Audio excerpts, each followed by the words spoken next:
For writers, filmmakers, and other creatives, music can be a big source of inspiration. When I was in high school in the 80s, Tracy Chapman's iconic song Fast Car about two lovers struggling to overcome life's circumstances really touched and inspired me. The heart wrenching ballad inspired me so much, in fact, that when I wrote my first play, The Springtime of Our Lives, I included it in a key scene when I produced the play in 2013. As a longtime fan of Tracy Chapman, I was thrilled to see her back in the spotlight this year to perform Fast Car on the Grammys with Luke Combs, whose remake of Tracy's song topped the country charts. And in case you never watch TV or log on to the internet, the rebirth of Tracy Chapman's Fast Car as a country tune was soon followed by Beyonce's Texas Hold'em, which became an instant cultural phenomenon. It's cool that two Black women artists have drawn attention to the long-standing relationship between rhythm and blues and country. The crossover success of Beyonce and Tracy Chapman has set off a wave of nostalgia in me about a time when the lines between R&B and country weren't so clear-cut, a time when music seemed more open to artists experimenting with and blending different genres. As a Generation X kid who was born in the 70s and came of age in the 80s and 90s, I remember a time when artists glided easily between genres. Long before Beyonce decided to explore her Texas roots, the Pointer Sisters topped the country charts and won a Grammy for their 1974 breakup song, Fairy Tale. The Pointers also went on to perform at the Grand Ole Opry.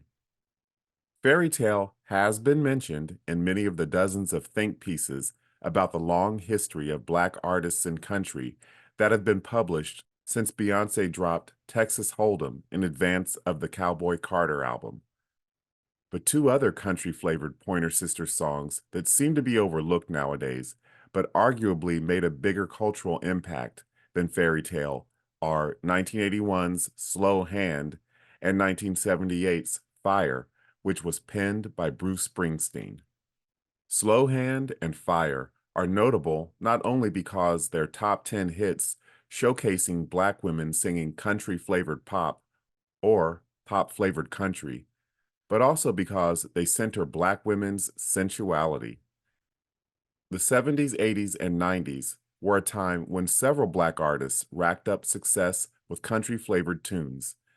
The Commodores sailed to the top of the charts with Easy in 1977. Commodores lead singer Lionel Richie followed up that success with the ballad Lady, which became a #1 hit for country superstar Kenny Rogers. Rogers is quoted as saying, "The idea was that Lionel would come from R&B and I'd come from country, and we'd meet somewhere in the middle." Rogers also collaborated with another 80s soul and funk icon, Prince, who happens to be my favorite artist of all time and continues to inspire me with his boundless creativity. His Royal Badness wrote You're My Love for Rogers, which appeared on the Country Stars' 1986 album, They Don't Make Them Like They Used to. You're My Love was never released as a single, but the demo appeared on The Originals, the posthumous 2019 Prince album that featured his original versions of songs he wrote for other artists. Because Prince wrote You're My Love under the pseudonym Joey Coco, most music fans probably didn't know he wrote it at the time. Another country song that audiences may not have realized was written by a Black artist was Trisha Yearwood's X's and O's, An American Girl. That song went to #1 on the country charts in 1994 and was written by Alice Randall, an African American singer, songwriter, and author. There's an in-depth profile of Randall in the New York Times that you should check out, chronicling her career as she prepares to release her long-awaited memoir, My Black Country, a journey through country music's Black past, present, and future. Randall also wrote the critically acclaimed novel The Wind Done Gone, which tells an alternate story of Margaret Mitchell's Gone with the Wind from the perspective of an enslaved woman. Among her numerous and varied achievements is the fact that Randall is only the second Black woman in history to write a #1 country song. Who was the first? None other than Donna Summer. Yes, that Donna Summer, who was primarily known as the Queen of Disco. Summer and her husband, Bruce Sodano, wrote Starting Over Again for the legendary Dolly Parton, and the song topped the charts in 1980. You can find Donna's demo version on YouTube.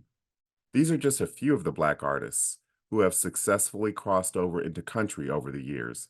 As recently as the 2000s, longtime Prince collaborator, Queen of Percussion Sheila E., who is Afro Latina, won the country music television competition Gone Country and released the country song Glorious Train.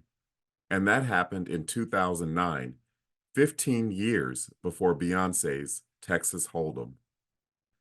The media blitz over Beyonce's foray into country is thankfully drawing attention to contemporary Black country artists such as Rhiannon Giddens, who is featured on the Cowboy Carter album. Will this cultural moment usher in a new acceptance of Black country artists, or will it just be a passing fad? Only time will tell.